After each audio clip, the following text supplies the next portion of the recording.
Good afternoon. Welcome to the Christian Quality Engineer. Why is it that Fridays always seem to be the longest, hardest day? Today I had a color harmony review, had to take care of a quality issue, had to measure a bunch of parts for HR&R, and then make sure that they had components because the plant's running on Saturday, and they're going to be doing some of a special build for me. So I had to make sure everything was all set up, and I am exhausted. But I am also very much looking forward to this weekend. It is going to be, hopefully, if all things work out right, an action-packed weekend. Kicking off tonight, I plan to play Minecraft and listen to a bunch of Greg Bonson. Saturday, we are taking my daughters to the aquarium. Following that up, in the evening on Saturday, I'm going to have wing night with my church, men's wing night. And of course, Sunday's going to be church and a day of rest. That should be good too. But I am looking forward to all those things. So hopefully all of them happen. Lord willing, right? I listened to a lot of podcasts when I was driving up and back from Flat Rock today. None of them tickled my fancy for anything to talk about. I mean, they were good and all. Aaron Doan, always motivating. Dr. James White, always intellectual. I guess that's the way to put it. It was good stuff. And a bunch of R.C. Sproul and a little bit of what? For the Friday Q&A. As soon as I'm done recording this, I'm going to listen to my favorite podcast, the Theology Podcast. Probably should listen to them first. Sorry, phone call. Wife.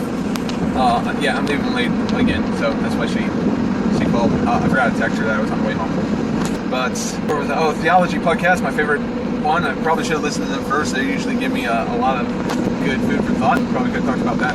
There was something I read today that made me think, especially lines with some of the podcasting that I heard, that it was Quality Digest or something like that. It mentioned automation versus humans. And I was listening to some chocolate knots on capitalism. And he said the Christian way to look at a business isn't how can I be the most successful out there. It's how can I help my brother. At least that's kind of what I picked up from it, summarizing it. It's probably a really poor summarization. Well, they talked a lot about how laissez-faire capitalism is just another offshoot of Darwinism, survival of the fittest. They took that same sin, and some people took it to laissez-faire capitalism, and others took it to socialism. And they talked a lot about that. The Christian perspective shouldn't be use every bit of money and effort and chance that I have to take advantage and chew up, beat down, and kill my opponents so I'm the only one that survives as far as building a business. The Christian business is looking at not how can I make the most amount of money, but how am I benefiting my fellow man? You know, how am I loving my neighbor? Because that's what the law boils down to: love God, love neighbor. Everything else in the law just describes how to do that, right?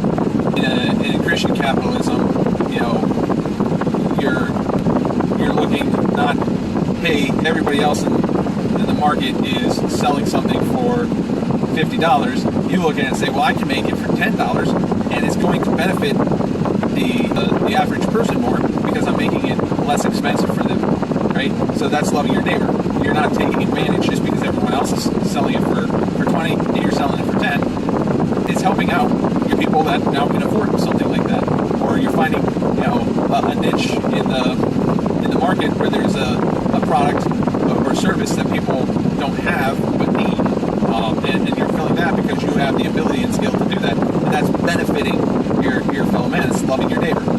Okay, so automation in quality is wonderful. It is more repeatable.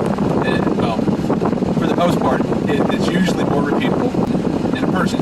We all know that, you know, machines that put clips in and things like that, sometimes the hoppers foul up or jam up, or the machine drops it because the part's not exactly in the right spot or something.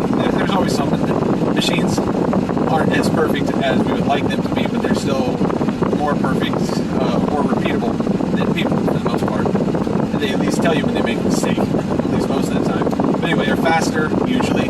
They're more repeatable, usually. But are they necessary?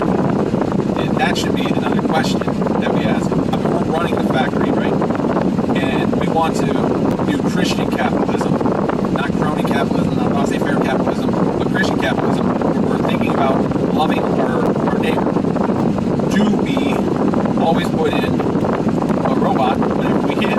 And I think that answer is going to vary. There's no yes, always, or no, never. It's going to be down to each business because, maybe you live in an area where there's just not a lot of population that can fill the manual labor position. So in that case, it makes more sense to put in robots.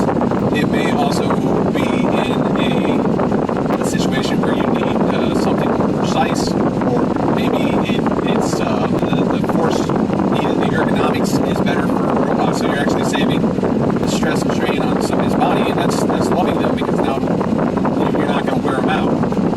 There's a lot of factors, and of course it comes down to the money too. I mean, is the capital expense going to really outweigh the human expense? Because eventually, you'll reach a point where it's making money, unless you start having a lot of issues where you have to start repairing it. What are the costs for the repairs? What are the costs for the reprogramming? What are the costs? All these other factors that play into it, and so when it comes down to automation, I don't think it's always the best. It's not always loving your neighbor, that's for sure. But a lot of times it can be loving your neighbor. So that's just some food to think about. I mean, like I said, there's no right or wrong answer with that one. It's just something you got to work out in your head when you're designing your production line. How is this loving my neighbor by putting in a robot or not putting in a robot? So I think that sums it up for today. Anyways. Like, share, subscribe. I appreciate that if you do. And continue to work on to the Lord.